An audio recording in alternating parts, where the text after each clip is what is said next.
tahu pecampur getihnya bagaimana, justru mereka malah mencari, Kak. Kalau nggak kita yang mengedukasi, kalau kita yang ngasih tahu, jangan sampai Google yang ngasih tahu. Lebih baik gurunya, lebih baik orang tuanya, ya. Makanya dikatakan sebagai psikoedukasi seksual sejak dini, Pak, bagi anak-anak, ya. Kenapa ini saya sampaikan juga, ada beberapa hal, Pak, terkait tentang sodomi, ya. Pelaku termuda, Pak, pelaku termuda yang sampai usianya 7 tahun, Pak. Pelaku 7 tahun usianya. Korbannya varian, ada yang masih TK, ada yang temannya. Dari mana dia tahu? Dari handphone, Pak. Dari HP. Karena sejak kecil ini terpaparnya sudah dengan pornografi. Ya. Jadi kalau misalnya ada anak-anak anteng main handphone, justru tugas kita yang ngaweyah-weyah gitu ya. Kayak tadi saya ke sini ya, lewat sepanjang jalan gitu, ada di tempat tongkrongan gitu, semua anak-anak usia 12 mungkin sampai usia SMP-an lah. Semua duduk bareng melingkar gitu, tapi nggak ada yang ngobrol. Semuanya main HP. Dan itu kita yang masyarakat, yang orang dewasanya juga nggak ada yang ngaweyah-weyah gitu kan ya. Kalau ada yang ngaweyah-weyah mah mungkin mereka juga bisa jadi bubar gitu kan ya, atau mereka menjadi ada perasaan, ada yang memperhatikan loh saya, gitu kan. Tapi ketika nggak ada yang ngaweyah-weyah juga ya mereka akan merasa santai-santai saja, aman-aman saja, seperti itu, ya. Jadi ini yang perlu kita waspadai. Nah, kenapa harus diedukasi sejak dini, Pak? Balik lagi yang tadi, yang kasus sayang saya. Jadi si anak ini tidak tahu bahwa yang namanya sodomi, pelecehan seksual, pemerkosaan, itu adalah perilaku jahat. Tidak tahu, Pak. Kenapa tidak tahu? Soalnya pelakunya tetangganya sih, pelakunya bapaknya, pelakunya pamannya, pelakunya gurunya. Mereka berpikir ketika disentuh sama orang lain itu ya bentuk sayang, ya. Cuma diupah 2.000, dikasih jajan, dicium, disayang, sok. Mereka tidak tahu itu adalah perilaku jahat. Sehingga ketika ditanya, Pak, kan saya kalau nanya-nanya anak-anak yang korbannya masih kecil-kecil ya, anak usia TK, Pak, anak SD, kalau ditanya itu ya sambil hahaha, hihi, sambil senyum-senyum, menceritakan itu bukan sesuatu yang mengerikan, ya. Sehingga ini perlu diedukasi, harus betul-betul diedukasi, ya. Dan tugas kita bersama mengedukasi bagian tubuh mana yang boleh dan tidak boleh dipegang. Bagian tubuh mana yang boleh dilihat dan tidak boleh dilihat walaupun sama teman sesama jenisnya, ya. Ini harus diedukasi. Kemudian terakhir tadi kebiasaan sehari-hari ya, Pak, ya.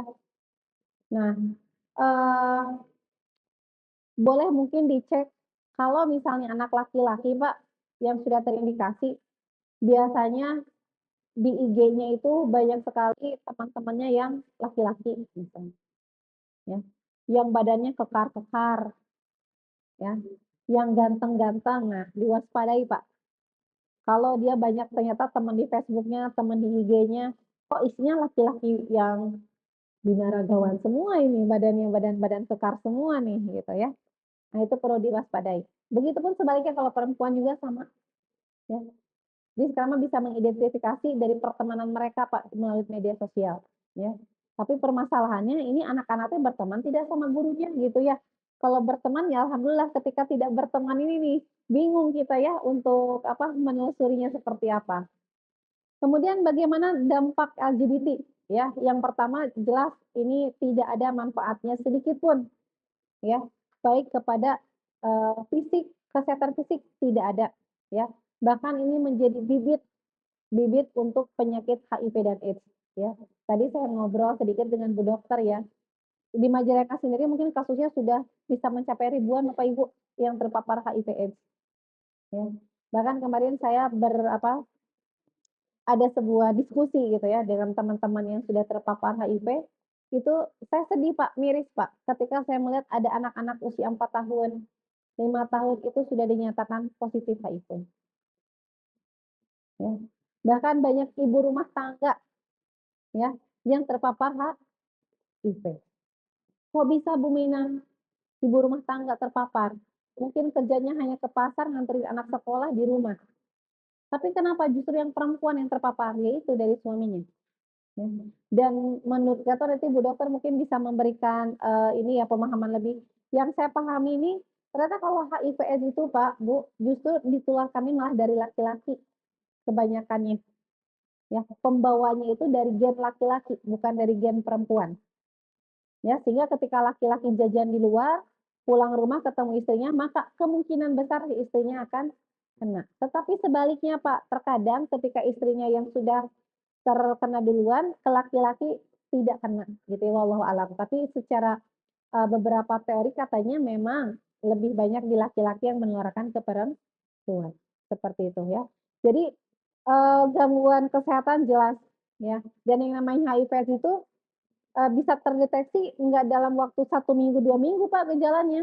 Biasanya kalaupun sudah terdeteksi, itu biasanya sudah dalam hitungan tahun, ya, baru terdeteksi ini HIV/AIDS, gitu ya.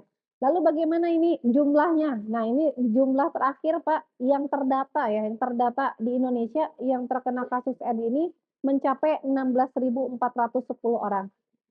Dan ini mencapai 3% dari populasi yang ada di Indonesia, Pak. Itu yang terdata. Yang tidak terdatanya wallahu a'lam, ya. Yang tidak terdatanya wallahu a'lam. Yang lebih mirisnya lagi, Pak, ini saya punya data juga dari Kemenkes bahwa 4.764 anak, Pak, yang di bawah 4 tahun sudah terpapar, ya. Kemudian sisanya 12.553 ini anak-anak rentang usia 14 tahun yang terpapar HIV/AIDS. Bahkan kemarin ketika saya bertatap muka dengan, rekan-rekan yang sudah terpapar, Pak, saya bertemu anak-anak yang masih usia 15 tahun, 16 tahun, 17 tahun, ketemu tuh mereka cuma bisa nangis, Kak. Mhm. Jadi adik-adik di sini, hati-hati ya, Nak, ya. Kalau misalnya kalian terpapar ini ada kemungkinannya hanya 2, satu bisa berakhir di rumah sakit, kedua di kantor polisi. Kok bisa? Bisa, karena kan ini nanti berdampak hukum, ya, akan dianggap sebagai pelecehan seksual. Dan ini banyak sekali, Pak, ya. Di Majalengka pun banyak sekali. Kita ada 3 kalau nggak salah, 3 layanan untuk pemberian obat-obatan, 3, maksud 3 layanan ada di puskesmas mana, sama di Rumah Sakit Majalengka itu biasanya tempat layanan untuk HIV/AIDS, gitu ya. Eee, yang tidak mau diobatin banyak, ya. Yang tidak mau diobatin banyak, Pak, dan khawatirnya itu menular. Ya, bukan khawatir mah, kemungkinan besar menular, gitu ya. Menularnya lewat apa Bu Mena? Apakah ketika kita bertemu ini menular? Tidak, ya. Menularnya hanya melalui 3 cairan, nanti Bu Dokter yang akan lebih paham gitu ya. Jadi kalau misalnya kita hanya bertemu gini, ngobrol gitu, itu tidak menular. Kita duduk bareng ini tidak menular, ya. Tapi kalau pas campur getih, nah itu baru tertular, gitu ya. Kemudian apalagi yang bisa munculkan? Yaitu banyak kasus-kasus yang bisa menyebabkan penyakit kanker, ya. Adik-adik, Ibu pernah lihat anak yang pernah melakukan sodomi berulang-ulang, maaf, bagian duburnya sudah rusak, bahkan infeksi bernanah, dan itu bisa berpotensi ke penyakit-penyakit lainnya, seperti infeksi, seksual ya, Pak, kemudian kanker, dan juga lain sebagainya. Kemudian dampak, secara psikis apa? Kalau misalnya dia sudah terpapar seperti ini, ya biasanya mereka pun akan merasa terisolasi, Pak. Ya, rendah diri muncul, ya, tidak percaya diri dan lain sebagainya, ya. Lalu bagaimana dengan dampak pendidikan? Nah, dampak pendidikan tuh ternyata berdampak, Pak, ya. Bahkan ada sebuah penelitian yang menyebutkan bahwa LGBT ini memiliki permasalahan sekolahnya 5 kali lebih besar, Pak, ya, dibandingkan dengan siswa-siswi normal. Kebayang nggak, Pak, mereka bisa berpotensi 5 kali putus sekolahnya dibandingkan dengan anak-anak yang lain, ya. Jadi ke pendidikan pun berdampak luar biasa, ya. Lalu dampak hukum ada, Pak, ya. Ini tadi semakin maraknya pelecehan seksual. Bahkan saya kalau misalnya ngobrol dengan beberapa pelaku, kalau saya tanya, "Pak, kamu kenapa melakukan ini sama laki-laki?" Saya bilang kan, Ada yang memang karena traumatis, yang kedua, Bu, kalau sama laki-laki mah mual hamil. Mhm. Jadi merasa mungkin hasratnya terpenuhi, tetapi dia aman-aman saja karena dengan laki-laki mah tidak akan, tetapi justru dampaknya jauh lebih luar biasa kalau ke anak laki-laki. Dan bisa juga terjadi kekerasan. Kekerasan yang terjadi dengan teman-teman yang sesama LGBT itu lebih mengerikan jika dibandingkan dengan yang normal, ya. Kalau mungkin Bapak melihat beberapa kasus yang marak di Indonesia, ketika mungkin kayak kasusnya Rian Jombang itu ya, dia sampai memutilasi orang, 13 orang dimutilasi karena faktor masalah ini, ya. Begitupun dengan kasus-kasus yang lain, ketika mereka sudah dendam, sudah cemburu, sudah marah, biasanya dampaknya akan jauh lebih luar biasa dibandingkan dengan kondisi normal. Lalu bagaimana ini cara mencegahnya? Yang pertama mungkin yang paling penting dan utama memang kembali lagi kepada pendidikan agama, ya. Bukan hanya sebatas pengetahuan agamanya, tetapi mungkin lebih bagi kita penerapannya dalam membimbing anak-anak untuk melaksanakan kewajiban mereka, ketaatan mereka melakukan ibadah dalam, keagamaannya, gitu ya. Itu yang paling penting. Dan juga ilmu-ilmu parenting ini yang perlu diedukasi terus para orang tua, gitu ya. Mungkin nanti ke depannya Bapak Ibu juga bisa memberikan edukasi nih ke para orang tua santri gitu ya, tentang parenting, tentang betapa bahayanya hal seperti ini, ya. Kemudian yang kedua, menjaga pergaulan. Kenapa tadi, Pak? Karena ini sifatnya menular dari kebiasaan, ya. Jadi ada, Pak, cerita misalnya tadinya dia circle-nya baik-baik saja, tetapi ketika dia banyak bergaul dengan hal seperti ini, lama-kelamaan dia pun menjadi terbiasa dan menjadi nyaman dan menjadi merasa ini normalnya saya seperti ini, ya. Kemudian yang ketiga, ini adalah menutup segala celah pornografi, contohnya di gadget. Tetapi Bu Mena, ini adalah menjadi tantangan yang besar terutama kita bagi orang tua nih, kita sendiri aja buat orang dewasa masih tertantang ya Pak ya, untuk melepaskan diri dari handphone. Bagaimana untuk melepaskan diri handphone dari anak-anak? Sangat menantang sekali. Belum kalau anaknya ngamuk, belum anaknya pundung, ya. Sehingga banyak tantangan dari orang tua ketika anak-anak ini sudah memegang handphone Pak, ya. Kalau sekarang dibilang bahwa generasi sekarang adalah generasi stroberi, maka saya bilang, kitalah produsen dari generasi stroberi tersebut. Kita yang memberikan kemudahan bagi mereka, gitu kan ya. Dilakukan pembatasan-pembatasan, Pak. Makanya ketika sekarang kita jadi orang tua, punya anak, anaknya punya Facebook, kita juga punya Facebook, Pak. Bukan kita ikut-ikutan punya Facebook, tapi untuk nutupin anak-anak, ya. Untuk ngikutin aktivitas mereka secara media sosialnya apa. Karena biasanya hal seperti ini terjadi bukan hanya di dunia nyata, tetapi di dunia maya. Bahkan berawal di dunia maya, berakhir di dunia nyata. Mmm. Saya mungkin pernah sedikit cerita juga ini, Pak, ini kasus yang pernah saya tanganin juga. Jadi ada satu orang anak laki-laki itu usianya belasan tahun, Pak, ya. Dia di-chatting sama perempuan, Pak, ya. Karena kenapa tahu perempuan, di profil profil IG-nya itu semuanya perempuan, ya. Kenalanlah mereka, kemudian, jadian kalau bahasanya anak sekarang tuh ya, jadian. Setelah jadian, mungkin si yang tadi ngaku-ngaku perempuan ini nge-chat lagi nih ke si anak laki-laki, "Kapan-kapan kita video call yuk," katanya. Akhirnya video call, Pak. Nah, ketika video call ini, dia tidak menggunakan, wajahnya yang ngaku perempuan ini, hanya menggunakan foto saja, ya. Kemudian maaf nih, anak laki-lakinya diminta untuk bugil, Pak, ya, diminta untuk bugil. Akhirnya dia mau, Pak. Ternyata diam-diam itu direkam sama orang yang nelfon tadi. Direkam dan dijadikan senjata untuk mengancam. Kalau kamu nggak mau nemuin saya, maka video ini akan saya sebar ke sekolah kamu, ke orang tua kamu, ke guru-guru kamu. Anak ini ketakutan, Pak, ya. Akhirnya didatengin tuh, dia kasih alamat sama orang tersebut, dia datang ke alamat tersebut dan betapa kagetnya, Pak, yang ternyata dia kira perempuan cantik selama ini, ternyata bapak-bapak,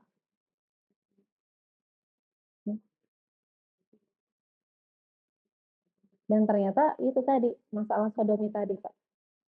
Dan terjadilah, laporlah ke kepolisian dan ketemu sama saya. Anaknya sangat trauma sekali. Ya. Anaknya sangat trauma sekali, sangat ketakutan sekali. Ya. Jadi bermula dari gadget ini yang harus betul-betul kita waspadai, Pak. Bahkan sekarang ada namanya itu scamming seksual.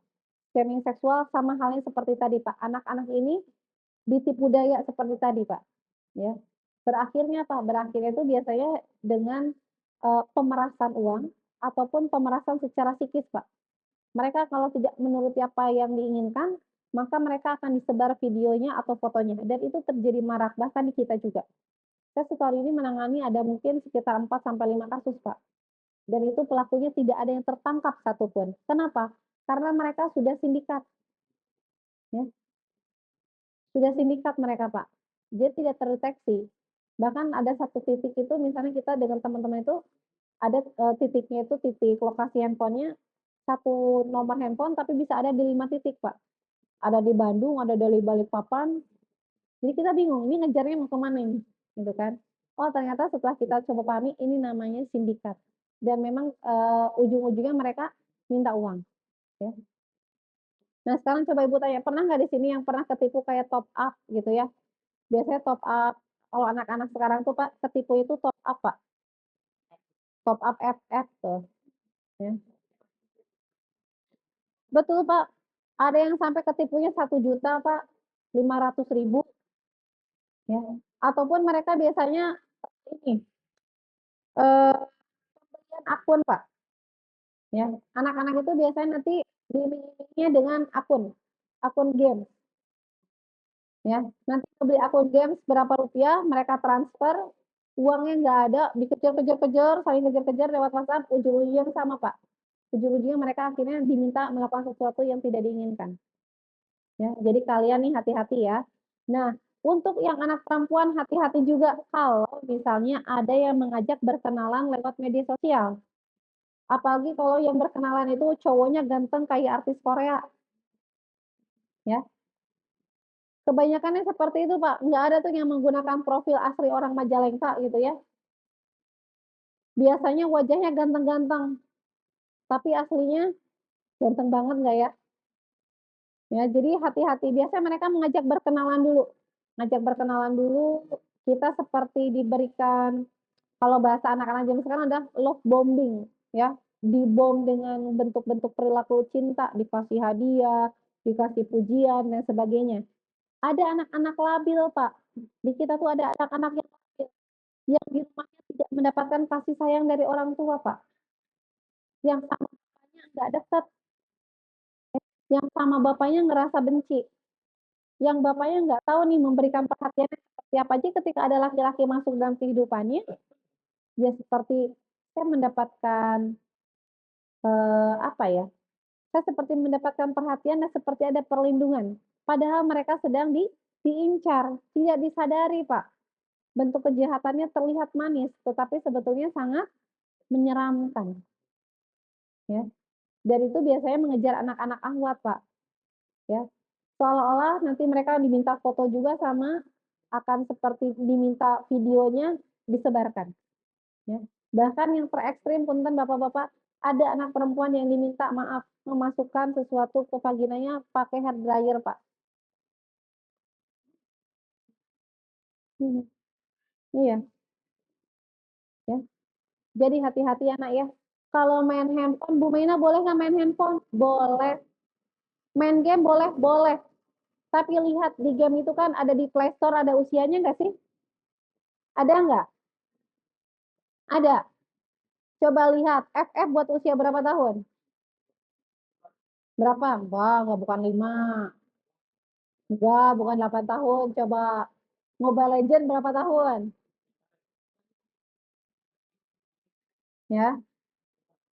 Kalau memang ketika Mobile Legends, FF dipergunakannya di bawah anak seusianya, berarti memang tidak boleh merusak otak ya, Nak, ya. Jangan ya. Kalaupun main game boleh, tapi yang sesuai dengan usianya aja, ya. Dan dibatasin berapa lama sih main games itu, ya. Kemudian berikutnya yang perlu dilakukan adalah Alhamdulillah di sini sudah kita melakukan ya, Pak, ya, mudah-mudahan menjadi sebuah kegiatan rutin dengan mengundang para, narasumber yang lain, diadakan kajian atau seminar mengenai bayi LGBT di sekolah, ya. Ini perlu dilakukan sekali, ya. Kenapa, Pak? Saya berharap lembaga pendidikan itu menjadi salah satu alternatif penanganan, Pak, masalah-masalah dinamika sosial. Saya sering menemukan, Pak, kalau misalnya saya mendatangkan klien ataupun misalnya saya sedang memeriksa itu, ketika saya tanya, "Kamu mau ditemenin siapa? Mau ditemenin ibu atau temenin bapak?" "Enggak, Bu, bapak urang mah teu nyaho ka mana, indung urang eueuh." "Mau sama siapa?" "Mau sama bapak guru saya di sekolah." Betul, Pak, mereka tuh sampai seperti itu, Pak, pengen ditemenin sama bapak ibu guru di sekolah. Karena apa? Karena memang tidak ada figur orang tua. Jadi saya sangat berharap besar sekali bahwa lembaga pendidikan ini menjadi salah satu alternatif yang bisa menyelamatkan anak-anak kita, Pak. Mhm. Kemudian berikutnya adalah, harapannya sih memang ada undang-undang yang melarang LGBT ya, sehingga ini tidak, menyebar semakin parah. Karena sebetulnya sekarang kayak kita melihat nih, Pak, kayak mungkin pergilah ke alun-alun Majalengka gitu ya, atau ke mana gitu, mungkin bisa melihat sekarang secara langsung perilaku-perilaku seperti ini, yang dilihat oleh anak-anak dan ditiru oleh mereka, gitu.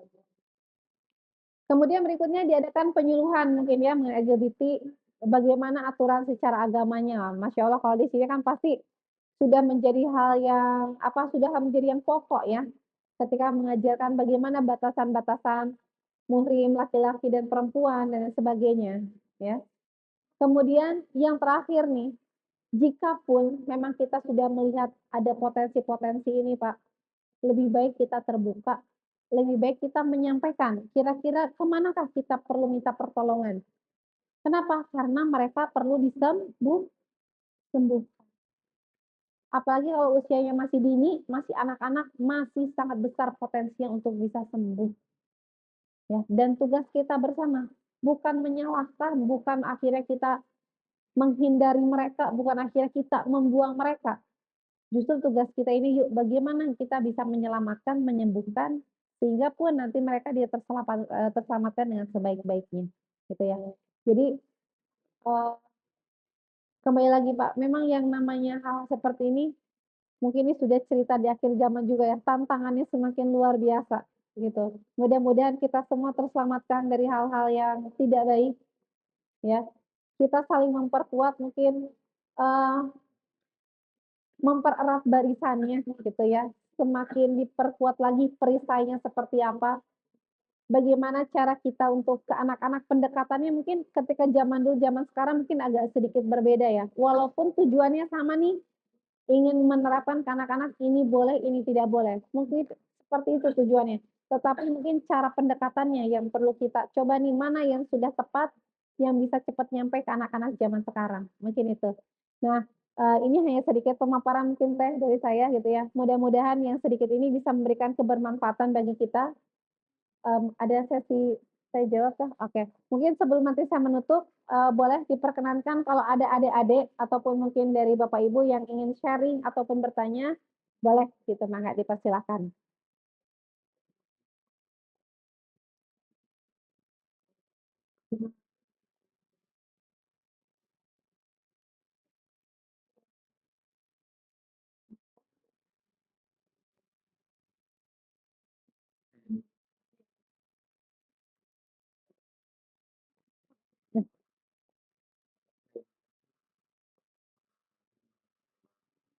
Waalaikumsalam warahmatullahi.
Mmm.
Ya, yang sebuah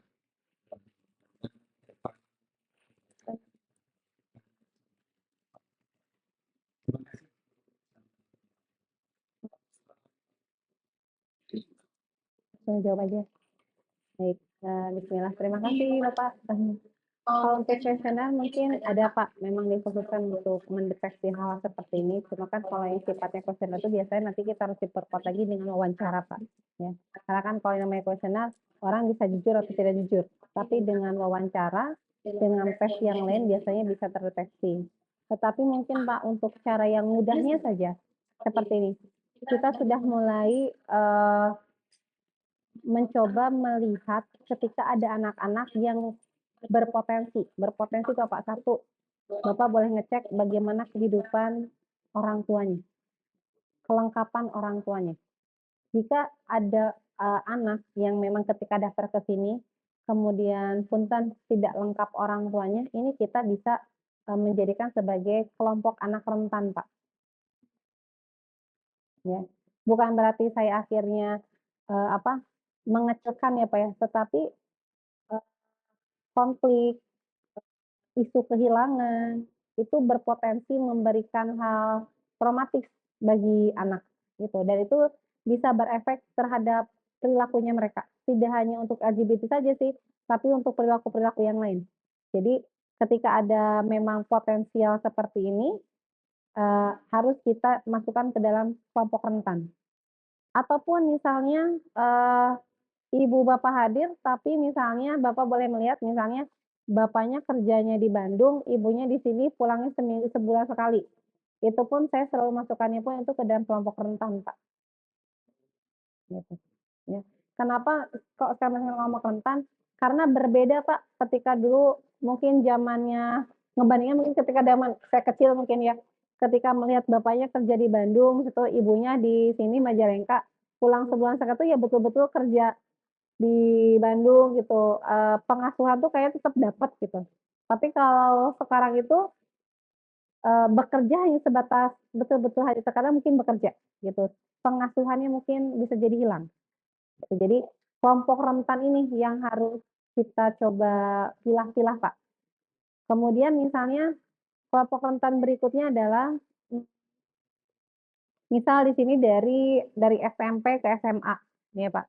Itu bisa Bapak melihat dari ciri-ciri anaknya, Pak. Misalnya anak yang sudah terpapar terpapar merokok, ya, itu pun saya masukkannya ke dalam kelompok rentan, Pak. Anak yang sudah terpapar pornografi, saya masukkannya ke kelompok rentan. Jadi mungkin itu yang bisa diupayakan, Pak, yang kita mencoba mengelompokkan mana sih anak-anak yang termasuk ke dalam kelompok rentan. Sehingga bisa kita deteksi kebutuhannya mereka apa, oh kebutuhannya mereka itu adalah, eee, guru itu tidak hanya hadir sebagai guru, tetapi mereka juga bisa hadir sebagai orang tuanya mereka, gitu. Jadi bisa bisa membantu merekanya dalam, apa, kekosongannya secara psikisnya itu apa kebutuhannya, gitu ya. Kemudian oh satu lagi Pak, ini kan di sini ada, apa, pondoknya ya, sangat disarankan sekali Pak kalau untuk saya untuk di pondoknya, itu kalau tidur anak-anak lampunya jangan dimatiin, nggak apa-apa nyala aja Pak, ya. Karena hampir kebanyakan sebagian besar yang saya temukan itu adalah justru ketika kamarnya mati, ya. Jadi usahakan, apa, eee, kamarnya seterang mungkin lah gitu.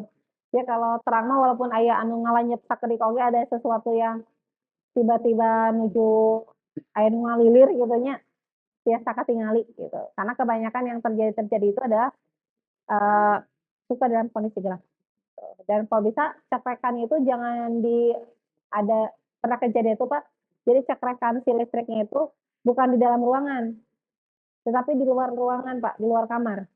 Jadi ketika ada yang mematikan dari luar itu, anak-anak nggak berani, Pak.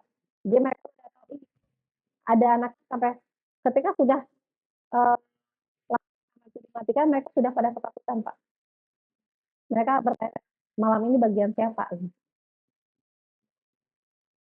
Mhm, gitu. Jadi, coprekan kamar usahakan di dalam aja, kalaupun ada yang matiin, sama kita pun bisa sama muridnya gitu ya, yang lain bisa dinyalakan lagi. Mungkin Eee, itu mungkin berbekal dari pengalaman ya, Pak, ya, sedikit dari pengalaman. Dan saya sangat senang sekali, Pak, kalau misalnya nanti kita bisa ada sharing lagi gitu, alhamdulillah terima kasih gitu, boleh sekali gitu ya. Boleh, ada yang mau bertanya lagi? Ya, ada Pak, yang oh dulu ya.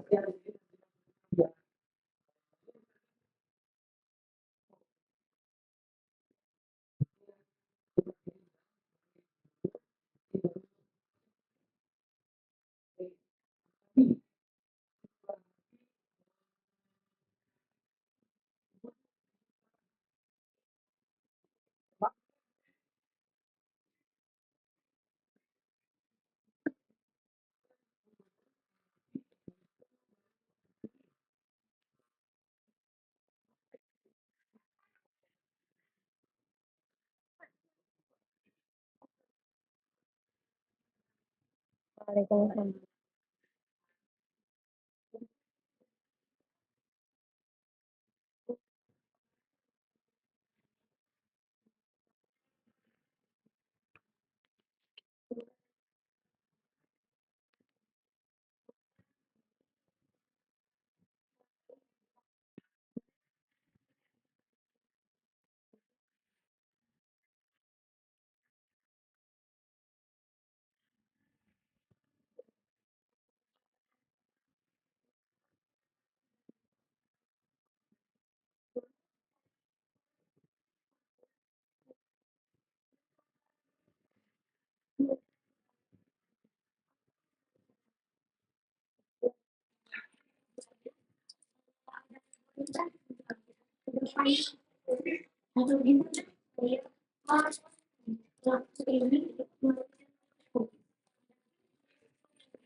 Oke, baik, saya langsung jawab saja ya. Kalau misalnya ada hal yang demikian, sebaiknya segera dikonsultasikan dulu saja, gitu ya. Jadi ketika memang kita sebagai guru sudah coba menangani, sebagai pengurus sudah menangani, berarti ini anak memerlukan bantuan lebih. Ketika membutuhkan bantuan lebih itu nanti bisa ke ahlinya, bisa ke psikolog, bisa ke psikiatrik, atau memang ke lembaga-lembaga yang memang mengkhususkan diri bahwa mereka sebagai konselor untuk masalah-masalah LGBT. Kemudian apakah untuk hal seperti ini bisa dilaporkan ke hukum? Bisa, selama itu masuk unsurnya. Misal unsur pelecehannya gitu ya. Unsur pelecehannya di mana? Gitu. Ketika ini sudah masuk unsur pelecehannya, ke jalur hukum. Tapi kalau misalnya belum ada unsurnya, berarti mungkin unsurnya apa dulu gitu. Kalau unsurnya pelecehan, apakah sudah ada belum perilakunya gitu. Contoh misalnya tuh ada pemaksaan secara seksual atau penyerangan seksual, itu bisa gitu ya. Dan biasanya kalau untuk pelecehan seksual kita harus ada visum dan sebagainya gitu ya. Jadi kalau misalnya unsurnya masuk berarti bisa. Mungkin seperti itu jawabannya ya. Terima kasih.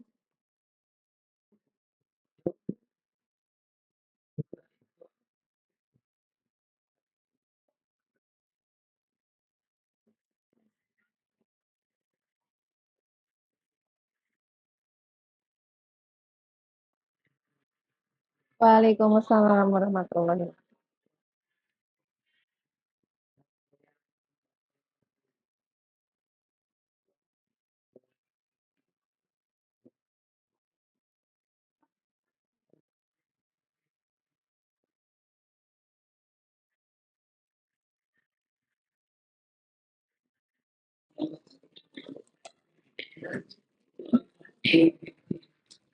Oh, Penyakit LGBT. Tapi oke, bentuknya seperti apa ya bentuknya ya? Kalau bentuknya mungkin nanti bisa lihat dari ciri-cirinya. Yang pertama kan L. Oh, itu lesbi. Lesbi itu laki-laki mah bobotnya ini perempuan teh nasirnya ke perempuan ya L, lesbi. Kemudian gay. Kalau gay itu laki-laki yang naksir ke laki ya gitu. Kemudian ada juga tadi apa? B. Apa B teh? Biseksual. Ke laki-laki bisa, ke perempuan juga naksir ya. Ke laki-laki bogoh, ke perempuan juga bogoh ya. Kemudian yang terakhir adalah transgender. Kalau transgender itu dia wujudnya sebetulnya laki-laki, tapi dia merubah diri dengan penampilan semuanya perempuan, bahkan mereka pun menggambarkan dirinya mereka itu seperti perempuan, gitu ya. Nah itu transgender. Bu, dari mana? Yang pertama adalah ini berkaitan dengan seks. Kalian tahu seks itu apa? Coba Ibu tanya. Seks itu apa? Coba seks itu apa? Nggak apa-apa. Seks itu apa? Ada yang tahu nggak seks itu apa? Campur getik. Salah. Ya, ya. Seks itu artinya jenis ya, itu namanya seks. Seks itu adalah jenis kalian harus tahu kalau laki-laki itu seperti apa, perempuan seperti apa. Nanti minta belajar sama Bapak Ibu guru di sekolah. Ya. Kalau untuk laki-laki, kamu usia berapa? 13 tahun kan? Nah, nanti tanya ke ibu gurunya, Bu, kalau laki-laki yang normal di 13 tahun itu perilaku seksualnya apa? Ibu kasih contoh. Kalau 13 tahun laki-laki, biasanya mereka itu ada yang sudah mimpi basah. Nah, secara langsung tindakannya. Terus biasanya sudah mulai naksir sama perempuan, ya. Sudah pengen terlihat ganteng, ya. Tos hoyong ngangge deodoran. Rambutna tos hoyong gaya-gaya. Nah, biasanya itu sudah mulai puber 13 tahunan ya. Nanti baik bertanya ke gurunya ya, Nak ya. Oke, sip.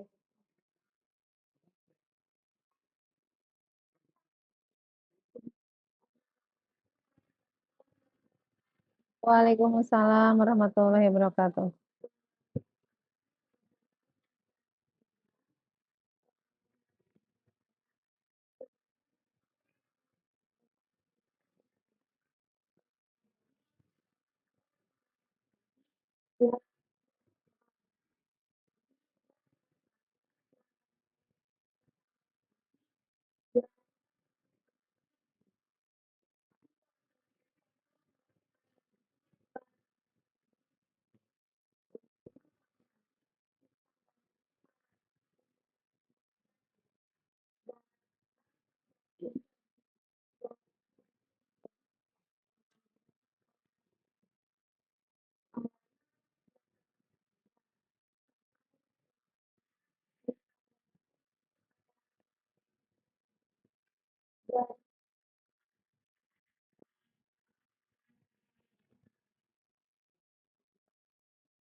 Oke.